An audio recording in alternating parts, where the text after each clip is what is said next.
Sziasztok! Üdvözlök mindenkit! Tehát, homeopátia. Tudom, hogy bizonyos körökben már nagyon lerágott csontnak minősül a kérdés, de az a baj, hogy tényleg csak bizonyos körökben. Az emberek legtöbbje sajnos a mai napig sem tudja, hogy mekkora átverésnek válik áldozatává, amikor egy patikában vagy orvosi rendelőben nyomja a patikus vagy az orvos a hülyeségeit, csak azért, hogy rásózhassa valamelyik semmittelen terméket a gigantikus haszon reményében. Nem véletlenül mondom, hogy semmittelen, ugyanis nincs ezekben a termékekben semmi, ami gyógyhatással bírna. Nincs bennük hatóanyag. Ha valakinél esetleg mégis tapasztalhatunk valamilyen szintű gyógyhatást, akkor az egyedül csak a pozitív irányú szomatizációnak, placebo hatásnak, önszuggesztiónak, vagy akár mondhatom azt is, hogy a gondolati teremtőerőnek köszönhető, semmi másnak.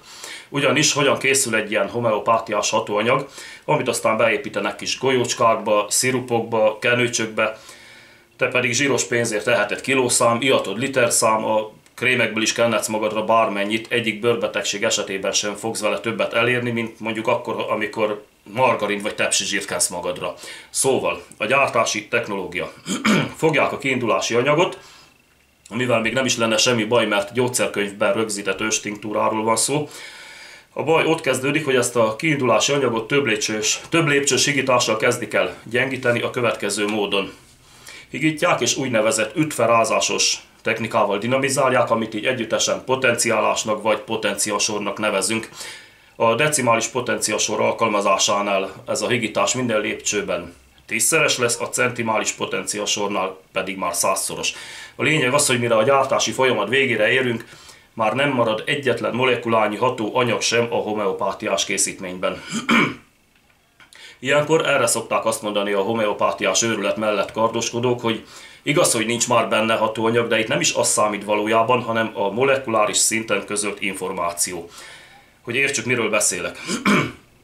Leteszek egy szem gyógyszert az asztalra, mellé teszek egy pohár vizet, mondjuk egy óra hosszára, és akkor majd szépen a gyógyszerből a gyógyító információ majd szépen átvándorol a pohár vízbe, a vízmolekulákba, amit ha megiszok, milyen jó lesz nekem. Ez a homeopátia. Ugyanannyira hatástalan és tudománytalan, mint a középkori sarlatánok, kuruzslók, sámánok vagy táltosok által alkalmazott eljárás. És sokkal jobban, hát igen, ha belegondolunk, sokkal jobban járunk, legalábbis anyagilag mindenképpen, hogy helyett inkább megkérjük a szomszédot, vagy valakit, bárkit a környezetünkből, hogy fújjon ránk füstöt, mormoljon fölöttünk valami varázsigét, vagy legyezzen a fejünk fölött színes madártollakkal, mi meg közben a gyógyulásra fókuszálunk, ilyen egyszerű. Úgyhogy fel nem foghatom, hogy képes egy orvos ilyen szinten eladni magát. Jó, mondjuk az ezen befolyó haszon az tényleg gigantikus, és biztos, hogy van az a pénz, amiért egy gyógyításra felesküdött személy is képes eladni magát. De akkor is. Az ő esetükben jó hiszeműségről szó sem lehet.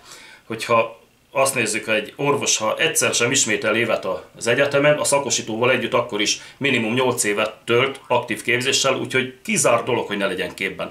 Ennek ellenére nem csak, hogy vannak orvosok, akik bemerik ajánlani ezeket a készítményeket, hanem még külön orvosi rendelők és orvosok is, homeopátiás rendelők és orvosok is leledzenek szerte a világban. És ott van a nevük előtt a DR. Dr. Kis Pista vagy Dr. Kis Piroska, homeopátiás orvos. Értitek? Homeopátiás orvos. Tiszta őrület. A betegek meg szépen elpatkolnak, mert elhiszik a hülyeségeiket. Még egyszer elmondom. Homeopátia egyenlő varázslás. Zéró hatóanyag. Nuku. Óne. Nincs. Úgyhogy ha bementek egy patikába, mindenképpen nagyon nézzétek meg a dobozra, mi van ráírva, és a 3 szó közül valamelyiket meglátjátok, hogy homeopátia, vagy decimális, vagy centimális, abban a pillanatban vágjátok vissza a pultra, ki ne füzessétek, húzzatok el onnan, vagy pedig jól, majdnem csúnyán fogalmaztam, csesszétek le a patikus, hogy valami normális kemikáliát adjon, mert ezek a gyógynövények, meg a homeopátia a középkorban elvileg működött, de valójában akkor sem. Azért volt 90%-os az elhullás. Na, ennyit akartam mondani. Köszönöm a figyelmet. Szevasztok!